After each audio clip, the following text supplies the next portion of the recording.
Cette semaine, au Face-à-Face, je reçois un acteur, un écrivain, un athlète, un pompier. Probablement, en plus, il paraît bien. Probablement le rêve de toute femme, Colin. Patrice Godin. Salut Pat! Comment ça va? Ça va bien toi? Ben, ça va bien. Hey, merci de l'invitation. Ben, merci d'être là. Attends, on est des amis. Oui. Je sais que tu es bien occupé. Puis là, on a plusieurs projets aussi. Mais je trouve ça le fun que tu prennes le temps de venir nous jaser ici. Ben écoute, ça me fait plaisir. On s'est connus à cause des sports de combat aussi. On a échangé un peu là-dessus. Faites à noter aussi, je veux te dire gros merci parce que tu m'as beaucoup aidé dans le début quand j'ai voulu devenir comédien. Tu m'as beaucoup aidé. Tu m'as donné. Tu m'as rappelé pour ton démo. Puis tu as fait mon démo avec moi. Tu as répondu à plusieurs questions que j'avais au niveau de ce métier-là. Puis je ne pouvais pas tomber mieux parce que j'ai regardé un peu ton pédigré, ton historique. Puis 1993, que tu es dans nos télés. Ça fait plus de 30 ans quand même. C'est fou, hein? C'est fou, hein? J'ai de la misère à réaliser qu'il y a autant d'années qui sont passées depuis que je suis sorti de l'École nationale.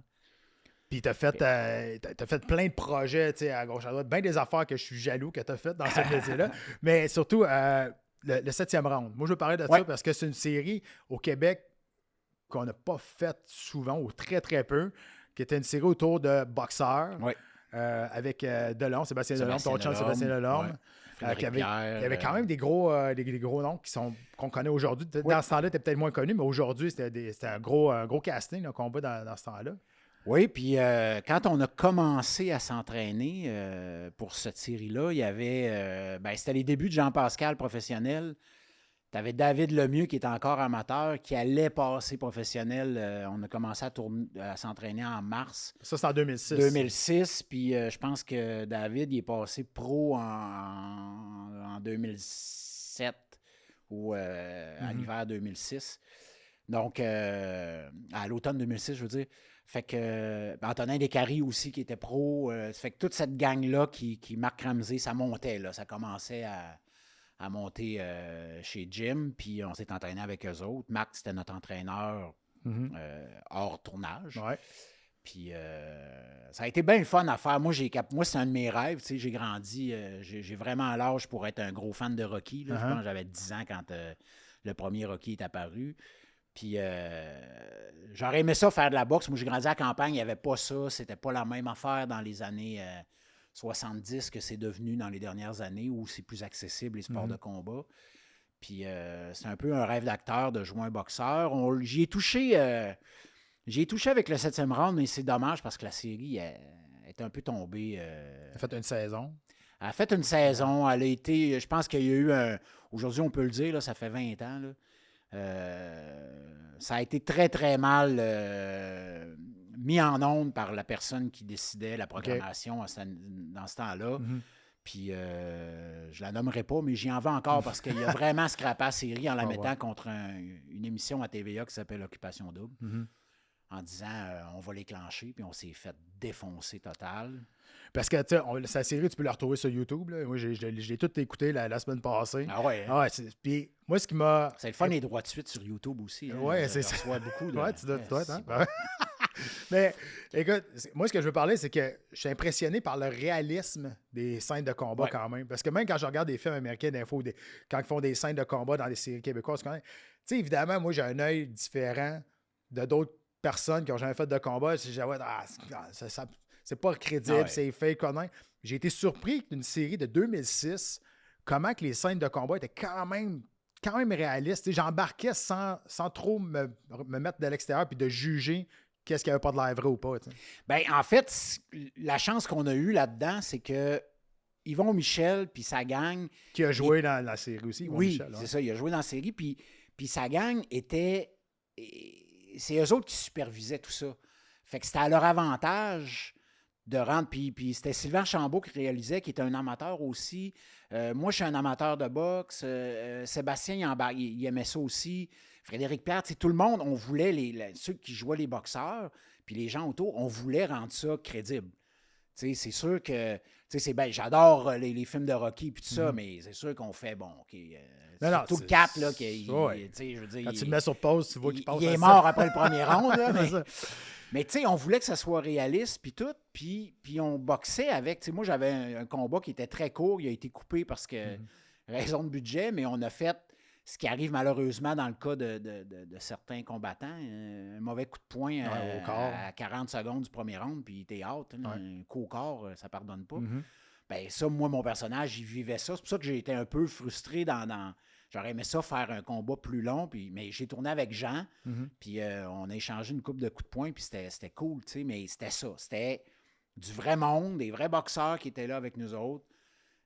Marc Ramsey qui avait l'œil du tigre à checker. Non, ça fait pas ça, vous avez l'air fou. Puis, tu sais, on y allait avec ce qu'on possédait puis ce qu'on maîtrisait. Ben, ce que tu veux dire, sans le dire, c'est qu'il avait mis les moyens pour bien vous entourer pour faire ce show-là. Oui, puis on était entraînés. Aujourd'hui, que c'est un peu plus difficile là, avec d'avoir du monde qui savent ce qu'ils font autour. Tu sais, même les coordinateurs de cascade ou de quoi de même, tu sais, j'ai déjà vu du monde faire des scènes de combat. J'étais comme, ben ouais, non, c'est pas la même chose. Tu sais. Mais quand tu vas t'entourer du monde de même pour faire des vraies scènes de même, tu sais, moi, je me souviens, tu sais, je t'ai vu frapper sur le sac dans cette série-là. J'ai vu Sébastien Delorme qui est très crédible dans ce show-là comme boxeur. On partait de zéro. Là, ça aurait été le fun d'avoir la saison 2 parce que même moi, j'avais parlé avec Marc puis il était tout à fait d'accord que pendant l'hiver, j'aurais fait un combat amateur. Je voulais vraiment vivre la patente. On se serait entraîné encore plus. On aurait acquis beaucoup parce que, tu sais, il y a des scènes, je revois, puis je fais, ouais, OK, tu sais, mais on commençait, là, on partait à zéro, puis il fallait avoir l'air de boxeur professionnel. Ça fait que c'est sûr qu'il y a des petits bouts, ça grince un peu, mais tu sais, quand on fait des scènes de combat dans des séries, à chaque fois, puis c'est pas la faute des coordonnateurs de cascade, puis on manque de temps, on manque de moyens. Mais même moi, à chaque fois qu'on en fait, je suis mal à l'aise. Je fais comme, tu sais, qu'on prend pas le temps de placer les affaires. Ouais, je comprends. On va... Puis là, quand tu vois le produit fini à TV, à chaque fois que j'en ai fait en dehors du 7e round, je fais tout le temps comme, c'est pas si bon. Il y a quelque chose qui accroche. Il y a quelque chose qui manque. Il n'y a pas...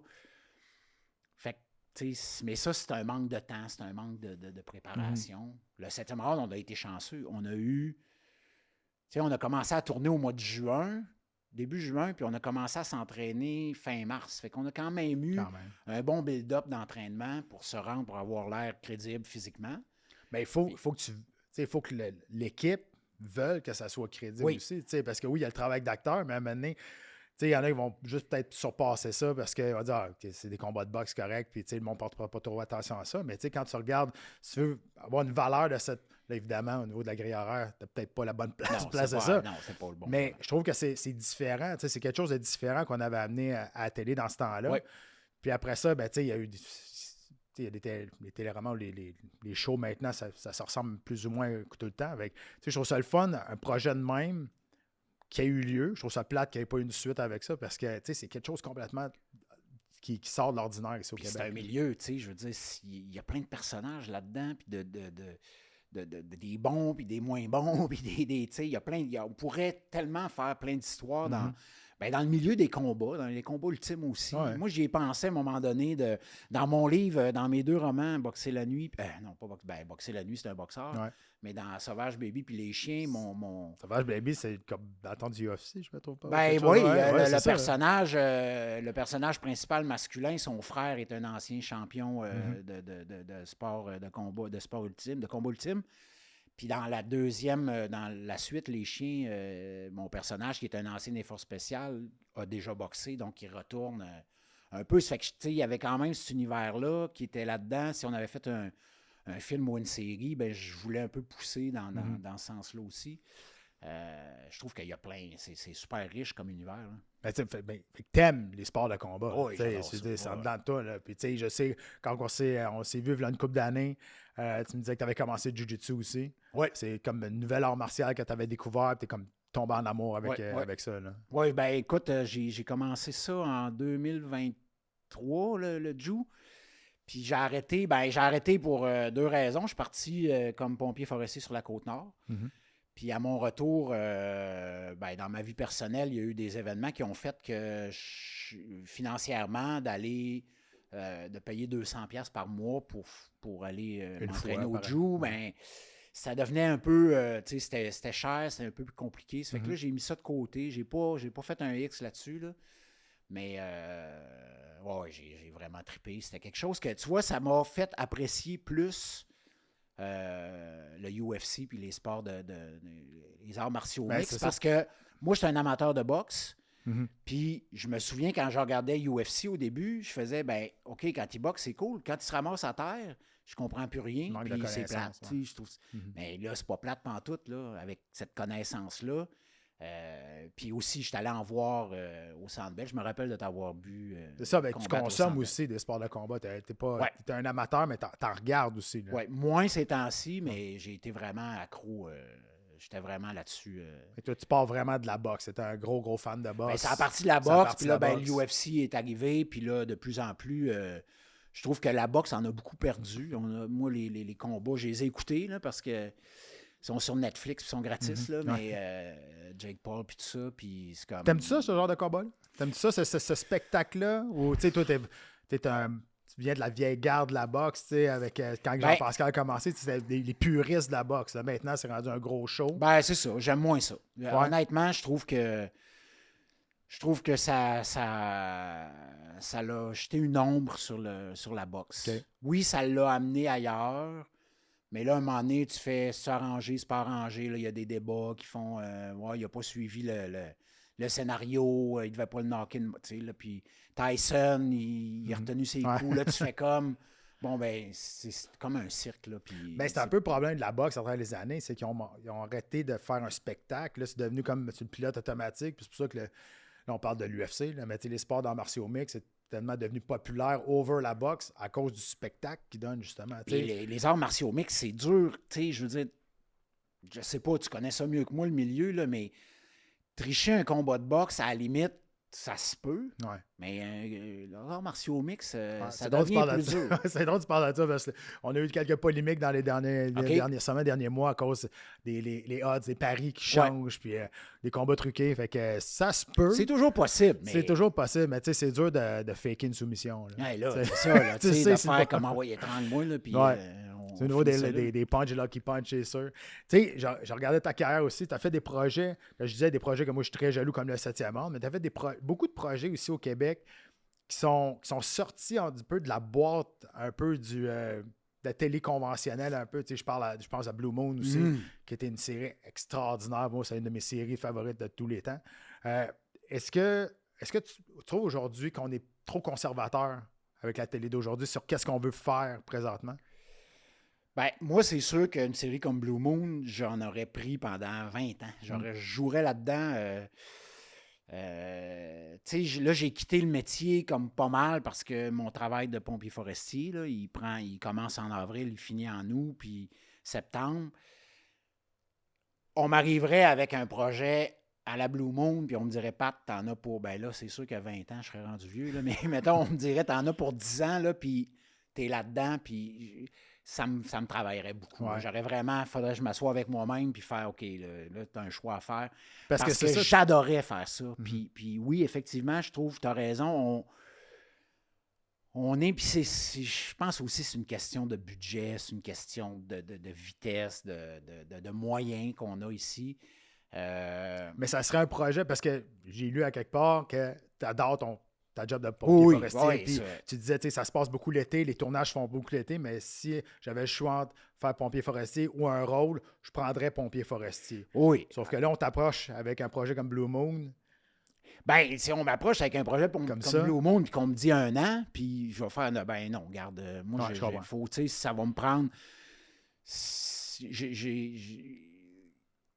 Je voudrais pas avoir à faire vraiment le choix entre les deux, mais c'est sûr que là, présentement, dans l'état des choses, mon appel de pompier forestier est pas mal plus fort que tout. Je suis bien là-dedans, j'aime ma gang, je m'accomplis dans ça, je fais des choses que j'aurais jamais pensé faire. Qu'est-ce qui t'a amené au pompier forestier? Parce que c'est complètement ailleurs de ce qu'on connaissait. Là. Ben, quand je suis revenu moi, ça fait des années que j'ai un peu un combat entre le métier d'acteur et faire autre chose. Puis j'ai toujours été appelé un peu à tu sais, j'aurais très bien pu faire policier quand j'étais jeune ou aller dans l'armée ou être pompier. C'était pas quelque chose qui m'appelait tant que ça. Mais à un moment donné, à 30 ans, tu sais, j'ai pensé à aller étudier pour devenir paramédic. Puis ça a toujours été quelque chose qui était présent, l'envie de faire un métier de service, puis de rendre service à la population, puis tout ça.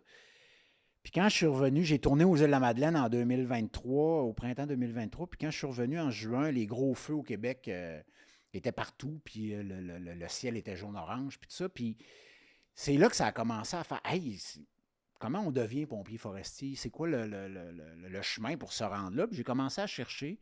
J'ai découvert la Sopfeu. Puis ça m'a tenté d'essayer. Puis j'étais justement dans une période de ma carrière où je me retrouvais dans une craque. Puis j'étais un peu tanné de ça. Parce qu'il y a quand même, je pense, entre 2020 et 2023, il y a quand même une période plus tranquille de la job. 2021, c'est une des plus grosses années que j'ai faites. Puis après ça, 2022, pouf, plus rien. Ouais. Puis là, j'ai fait, qu'est-ce qui se passe? Comment ça fait que je viens de faire la plus grosse année de ma vie? Puis là, tout d'un coup, j'ai plus rien. J'ai eu une dizaine de jours de tournage. Je me souviens plus c'est quoi la série, là, mais j'avais joué avec toi là-dedans dans cette série-là. L'homme qui aimait trop. L'homme qui aimait trop, exact. L'homme qui aimait trop, j'ai fait... j'avais le rôle principal là-dedans. J'ai fait Rencontre au sommet. J'ai tourné... Tu sais, j'ai travaillé mur à mur pendant l'année 2021. Puis 2022, je suis tombé à pratiquement rien, là, mais comme vraiment un rôle qui est arrivé in extremis à un moment donné, une dizaine de jours de tournage sur les Bracelets Rouges 2. Puis après ça, encore rien, tu sais, je faisais des conférences, puis tout ça, mais tu fais comme, comment ça fait qu'on ne m'appelle plus, là? Ça marchait, puis là, ça ne marche plus. Qu'est-ce qui se passe? Puis ça, ben ça a été un peu, tu sais, là, j'ai l'air de me plaindre, mais c'est pas de me plaindre, c'est juste comme, c'est un peu tannant, ces espèces de montagnes russes-là. Puis arrivé à mon âge, j'ai fait, hey, je suis tanné, là. Je veux quelque chose où j'ai du fun, où j'étais obligé de dire oui à des affaires, des fois, qui me tentaient moins. Surtout que, tu sais, depuis les 20 premières années, tu n'as pas manqué de job. Non, mais tu sais, j'ai eu des petits ouais, je comprends, mais je regardais jusque depuis début 93. Ah oui, non, j'ai travaillé. Ça s'est aligné, là. Fait qu'à un moment donné, quand c'est comme, il y a une espèce de step back, t'es comme, OK, là, qu'est-ce qui se passe? C'est normal aussi qu'on aille, tu sais, on peut pas être partout, puis on peut pas... Mais sauf que il est arrivé ce moment-là où j'ai fait, hey, je suis vraiment tanné, tu sais, puis d'être assis à la maison, attendre que le téléphone sonne, tu te sens, tu fais rien. Oui, j'écris, tout ça, mais à un moment donné, je veux... Tu viens dépendant de quelqu'un d'autre, je veux faire de quoi? Je veux travailler, je veux bouger. J'allais m'entraîner, puis à un moment donné, même là, l'entraînement faisait... Bon, j'avais de la misère avec mon pied, je ne pouvais plus faire de course, fait que là, j'étais au gym, je m'entraînais, puis à un moment donné, ça venait comme... Pourquoi je m'entraîne? Pourquoi? Là? Juste pour allonger ma vie? Pour être... Oui, c'est correct d'être en forme, mais tu sais, j'étais comme... Je vais m'entraîner, je reviens à la maison, je m'assois dans le salon, puis j'attends que le téléphone sonne. Ça ne marchait plus. Fait que, puis, tu sais, il m'a trouvé un autre job, j'étais all-in, mais là, je fais quoi? Puis là, pompier forestier est arrivé, j'ai appliqué en me disant, bah, j'ai pas beaucoup de chance, j'ai pas rien de...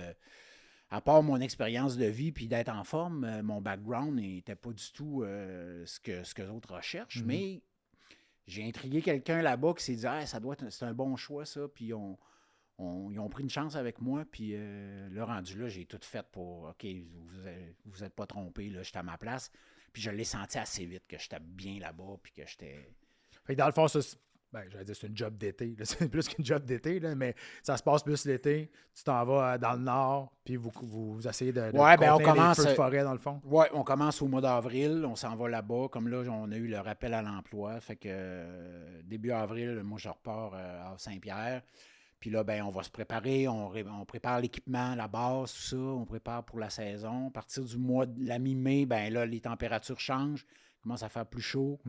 Puis là, on commence à surveiller les indices d'incendie, de forêt. Puis quand ça arrive, on va être déployé un peu partout. L'été passé, ça a été tranquille au Québec pendant l'été.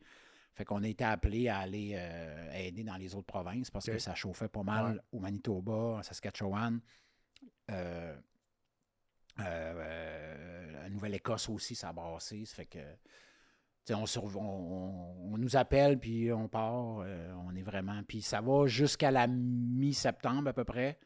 Cette année, ça a étiré un peu plus la saison. Moi, j'étais parti parce que j'étais en tournage, mais c'est ça. C'est à peu près 5-6 mois où ça peut... où ça gaule quand même. Où ça gaule, puis on peut être appelé à aller aider dans d'autres pays. C'est arrivé que des Québécois soient partis en Australie, aux États-Unis aussi. Là, cette année, ça a l'air assez calme. Là. L'année passée, en Californie, On a été demandé, on a failli partir, mais on n'est pas allé. Là.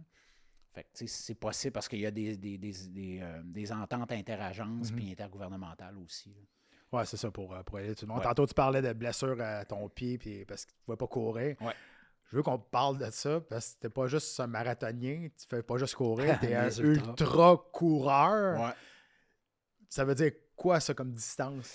Ben, les distances marathon, c'est 42,2 km, puis les ultramarathons, on considère à partir de 50 km qu'on tombe dans l'ultramarathon. Là. Puis à partir de là, ben, c'est rendu qu'il n'y a plus de limite. Là. Il y a des courses. Mais c'est quoi la plus grande distance? Parce que Moi, j'ai fait 335 km en combien de temps? en 3 jours et demi. Avec 5 heures, 6 heures de sommeil, là, plus ou moins. En trail? Ou, en montagne, dans l'État de Washington, aux États-unis. C'était.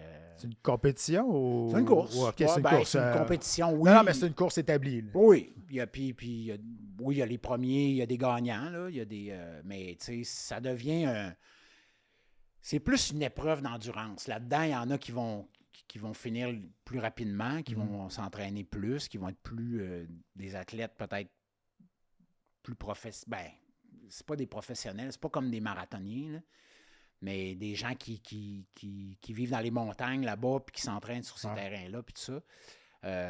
Mais c'est plus une épreuve d'endurance. Souvent, ils vont pas dire « it's a race », ils appellent ça « run », puis la différence, c'est vraiment, tu sais, mettons, en anglais puis en français, je trouve pas d'équivalent, là, mais la race, c'est vraiment go, go, go. Puis run, c'est tu te rends au bout, ça fait que c'est des courses d'endurance. On parle souvent de la force mentale des combattants quand ça va pas bien, d'être capable de switcher ou de quoi de même, mais je veux dire, c'est quand même juste exactement 25, c'est quand même juste 25 minutes quand tu as un combat de championnat du monde. Là. Je veux dire, de la force mentale dans du cours, 3 jours de temps, 300 quelques kilomètres.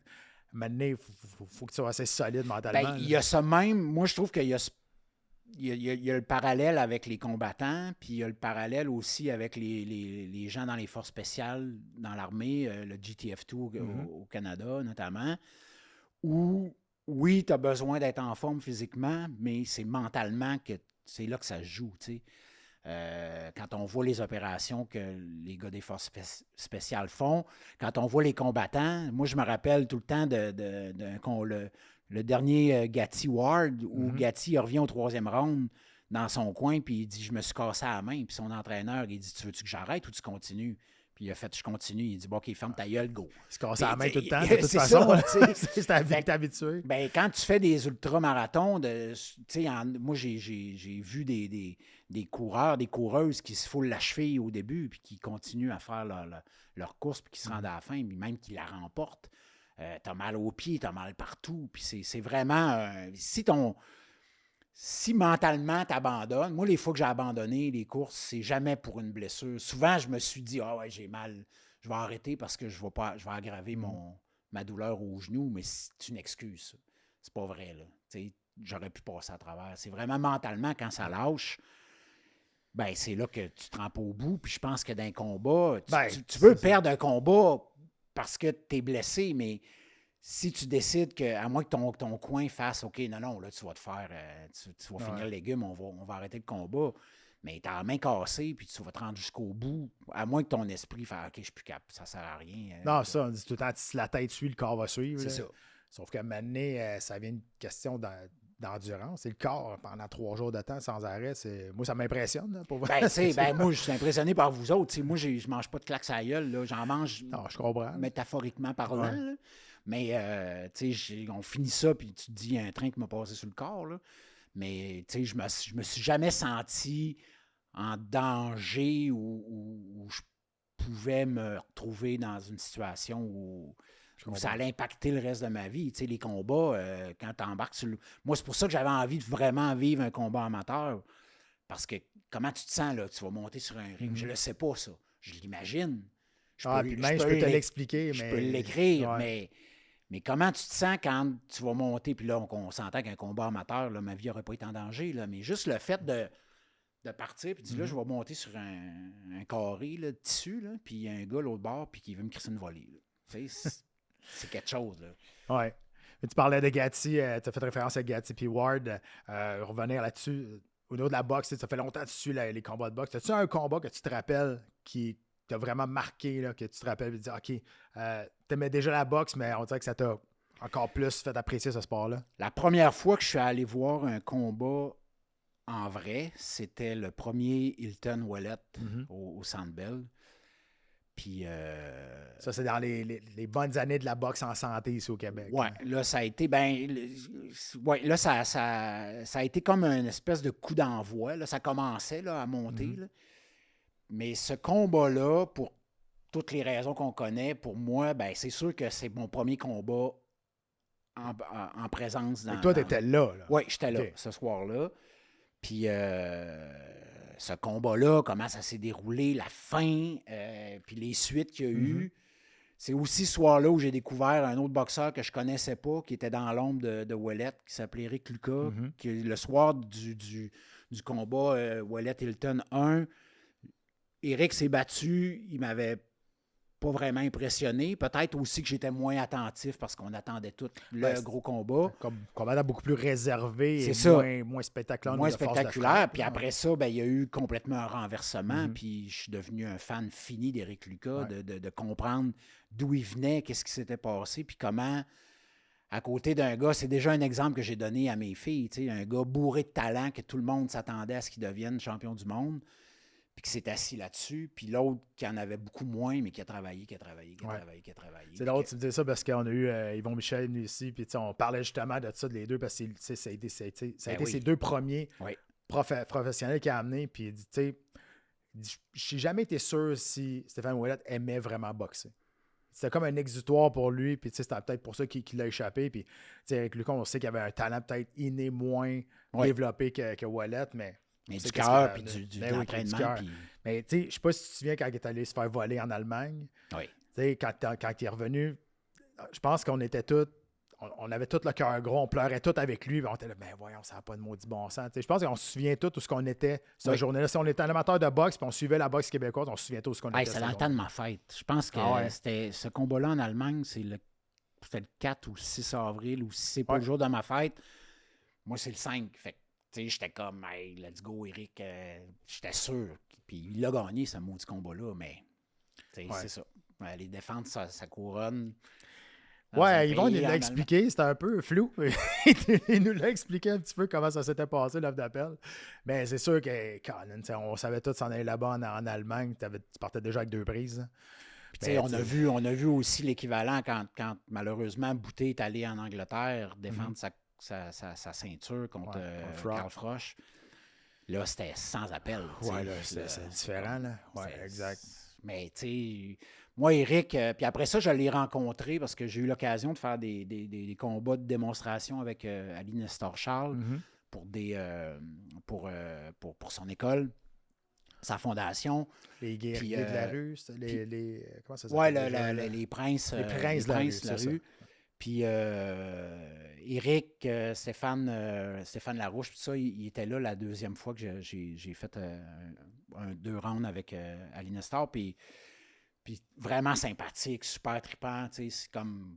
Ce gars-là, ça serait mon chum. Là, je trouve que c'est une bonne personne. Il a eu une carrière qui est inspirante pour bien du monde. Puis de voir, c'est ça. Puis j'aime beaucoup Ouellet aussi. Là, puis j'ai vu une vidéo, une entrevue de Ouellet il n'y a pas si longtemps, puis qui parle, puis il regrette aussi ce qu'il a, mais c'est sa vie, puis il l'assume, puis il est en paix avec ça, puis je trouve ça bien beau, puis c'est ça, on n'a pas, des fois, on a des affaires dans nos vies qui nous amènent où on ne voudrait pas nécessairement aller. Non. Puis tu sais, Stéphane, je pense que tout le monde qui l'a côtoyé, c'est un maudit bon gars. Il est vraiment gentil. Oh, oui, absolument. C'est ça. Il y avait bien des démons dans lui. Il fallait que ça sorte à quelque part. Si, on parlait tantôt des Jake Paul, puis quand Mike Tyson, quoi de même. Admettons, là, au Québec, on ferait des combats de célébrités. Un combat de boxe de célébrité, là, on t'appelle. Oui. Ça serait quelque chose qui pourrait t'intéresser? Bien sûr. Ah ouais? Hein? Ben oui. Contre qui? Au Québec? Hey, je sais pas. Contre qui au Québec? Moi, à un moment donné, il y avait la blonde à Yvon, elle m'avait demandé, Stéphanie, j'étais au centre, soit j'étais au Centre Bell ou au Centre Vidéotron, puis On était VIP, on était en arrière, puis elle vient me voir, puis question, je ne sais pas pourquoi elle a posé la question, mais contre qui tu ferais un combat, une célébrité? Puis j'avais dit Mickey Rourke. Ah ouais? Parce qu'il il a déjà boxé, tu sais. Puis moi, c'était un acteur que j'aimais beaucoup quand j'étais jeune, puis tout ça. Fait que... ouais, Mickey, mais là, ça serait 2 vieux. Il est plus vieux que moi. Hein? non, mais on ferait ça plus. Mais ici, je sais pas. Écoute. Alors, je ne veux pas te lancer de challenge à personne, mais tu sais, mettons. Parce que, tu sais, il y en a eu des rumeurs là, que, tu sais, mettons, comme Mario Tessier, il aimerait bien ça faire un combat aussi. Tu sais, il s'était entraîné, finalement, le projet avait tombé à l'eau. Mais, tu sais, je me disais, tu sais, si on peut faire ça quelque part, tu sais, peut-être faire une soirée pour une fondation, de même, ramasser des fonds. Ouais. Moi, je connais beaucoup de monde qui sont dans le milieu artistique qui aimeraient vivre cette expérience-là, mettre les gants, puis quelque chose de bien safe. Là. On fait ça avec des casques, des saisons. Ce qui était le fun avec Ali Nestor, dans son truc qu'il faisait, lui, c'était 12 rounds avec 12 personnalités différentes. Puis des gens qui n'avaient pas nécessairement boxé, qui n'avaient pas... Je me rappelle, Simon Boulris était allé, il a fait un round avec... Puis Ali, ben, c'est un ancien boxeur professionnel, il s'ajustait avec qui il se battait. Puis moi, je m'étais entraîné. Il nous avait un peu entraîné aussi pendant le 7e round. On se connaissait un peu là-dessus. Il savait que j'aimais la boxe, il savait que j'étais en forme. J'étais allé m'entraîner dans son école, puis tout ça. Ça fait que quand on boxait ensemble, c'est sûr qu'il décidait de me knocker, puis il me knockait, mais en même temps, on échangeait. Ouais. Il me laissait aller, puis moi, je pouvais y aller, puis j'étais capable d'en... Fait que, tu sais, il y avait comme ce gauge-là qui était le fun, parce que mes rounds de combat que j'ai fait avec lui, ben c'était pas les mêmes qu'il faisait avec une autre personnalité. Ouais. Puis ça, ben c'est cool. Puis ça donne un bon show, parce que, tu sais, si, mettons, on met les gants ensemble... Tu sais, je vais pouvoir y aller, tu vas pouvoir un peu y aller, mais tu es capable, tu vas me gager, tu sais. Puis je le sais que si moi, je t'en pompe un puis qu'il te fait mal, tu vas faire tu vas m'en donner un autre après, tu vas dire, hey, là, slow down, tu sais. Ouais. Fait que, mais c'est quelque chose, OK, on va mettre ça sur la table. On va faire ça. On va parler à Louis, là. On va parler à Louis qui débloque des fonds pour faire ça. Je vais terminer en parlant de ton autre passion, qui est l'écriture. Oui. Tu as 4 romans. J'ai 6 livres. Je travaille un 7e. Un 7e, là. C'est quelque chose qui te passionne bien gros. Là. Ouais. Puis, tu sais, je pense qu'on en avait déjà parlé, c'est de mettre en image un de tes livres que ça c'est vraiment un but à un moment donné. Ben, écoute, il y a eu de quoi qui avait été lancé avec Sauvage Baby, puis ça a un peu tombé à l'eau par ma faute, puis j'ai fait des erreurs par rapport à ça, puis maintenant, je ne ferai pas la même chose, j'aurai pas la même approche avec les gens avec qui je m'étais embarqué là-dessus. Aujourd'hui, je me détache un peu de ça. C'est-à-dire que si quelqu'un voulait prendre un de mes livres puis en faire quelque chose, un film ou une série ou peu importe, puis que je ne suis pas impliqué comme acteur, je me dégagerais puis je ferais fait. Tu serais correct avec ça. Ouais. L'erreur que j'ai faite, c'est de trop déléguer des choses parce que moi, j'ai écrit les livres, j'étais supposé de jouer le rôle principal. Puis là, les conflits ont commencé à apparaître puis de dire, ben, tu sais, là, vous prenez mon histoire, pour moi, ça devenait trop...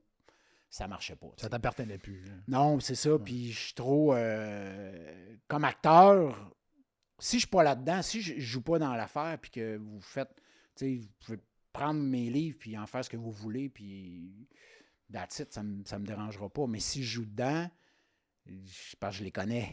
Je connais l'histoire, je connais les personnages.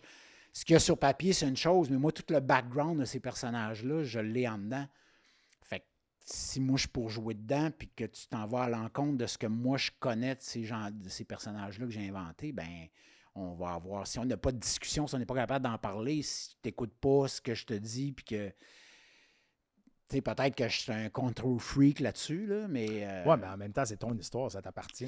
C'est ça. Fait qu'il faut que je sois complètement détaché de ça, puis que je ne sois pas dans le projet, puis j'ai pas de problème avec ça. Je comprends.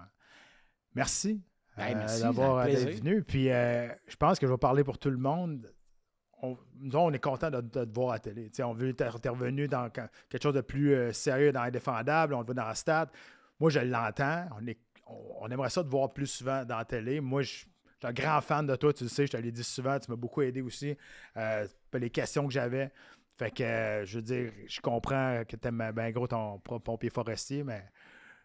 moi, écoute... S'il y a un rôle cet été, nous autres, on aimerait bien ça que tu sois sur cet été, mais mettons, alignez-vous, là. Offrez-moi un rôle septembre 2026, puis moi être là. OK. Puis en même temps, après ça, un petit combat de célébrité. Parfait.